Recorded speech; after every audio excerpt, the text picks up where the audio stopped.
Ayon pa sa bagong survey, may top 12 na mga kandidata ng Miss Universe Philippines 2024 ang posibleng mananalo ngayong taon, kasama ang kinatawan ng Iloilo na si Alexime Brooks, Maria Atiza Manalo ng Quezon Province, kasama din ang kinatawan ng Taguig na si Christy McGarry.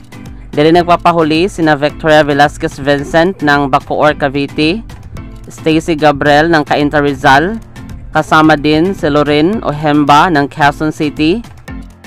Kasama din sa posibleng manalo sina Chris Stephanie Hanson ng Cebu City, Tara Valencia ng Baguio, Cyril Payomo ng Pampanga, Natasha Jong ng Cananga. Dili nagpapahuli si Anita Gomez ng Zambales at Kyla Carter ng Hilagang, California. Sino kaya sa kanila ang may magandang placement ngayong taon? Maraming salamat sa panonood.